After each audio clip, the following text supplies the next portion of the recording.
क्या आपने कभी ये सोचा है कि अल्लाह ने फजर की नमाज ठीक उसी वक्त क्यों रखी जब हमारी नींद सबसे ज्यादा गहरी होती है, या असर की नमाज ऐन उसी वक्त क्यों फर्ज की गई जब हमारे अंदर दिन भर की थकावट, चिड़चिड़ापन और गुस्सा अपने उरूज पर होता है। हम में से बहुत से लोग ये समझते हैं कि ये सिर्फ एक इबादत का तरीका है या यूं ही कोई वक्त मुकर्रर कर दिया गया है, लेकिन हकीकत में ये कोई इत्तेफाक नहीं है। अल्लाह ने 5 वक्त की नमाजें बिल्कुल उन्हीं वक्तों में फर्ज की हैं जहां आपकी रूह और आपका दिमाग सबसे ज्यादा कमजोर होते हैं। दिन की शुरुआत फजर से होती है, दुनिया से मिलने से पहले अल्लाह से मुलाकात। सुबह के वक्त आपके जिस्म में एक खास हार्मोनल बदलाव होता है जिसे medical science cortisol awakening response कहती है। ये वो वक्त है जब रिस्क अता किया जा रहा होता है और फरिश्ते अपनी ड्यूटी बदल रहे होते हैं। अगर आप इस वक्त सोते रह गए तो आपने अपने पूरे दिन की बुनियाद ही कमजोर कर दी।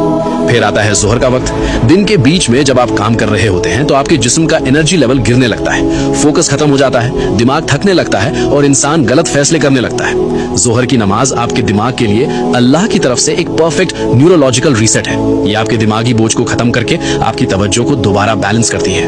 अब बात करते हैं असर की, जिसे जज्बाती कमजोरी का वक्त कहा गया है। शाम से पहले के इस वक्त में इंसान अक्सर गुस्से में होता है, दूसरों पर भड़ास निकालता है और सबसे ज्यादा गलतियां करता है। इसीलिए अल्लाह ने कुरान की सूरे अल असर में वक्त की कसम खाई है। असर की नमाज एक हिफाजती रुकावट है जो आपको जज्बाती तौर पर टूटने से बचाती है।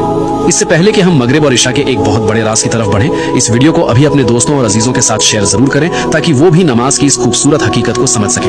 मगरिब, बदलते हुए लम्हों का वक्त। जब सूरज गुरूब होता है तो आपका दिमाग दिन की रफ्तार से निकलकर आराम की तरफ जाने लगता है। ये एक ऐसा ट्रांजिशन का वक्त है जिसके बारे में हमारे प्यारे नबी हजरत मोहम्मद सल्लल्लाहु अलैहि खास तौर पर तंबीह फरमाई है। जब रात दाखिल होती है तो गैब की मखलूक ज्यादा एक्टिव हो जाती है। मगरिब सिर्फ एक नमाज नहीं बल्कि अंधेरे की दहलीज पर मिलने वाली एक मजबूत हिफाजत है।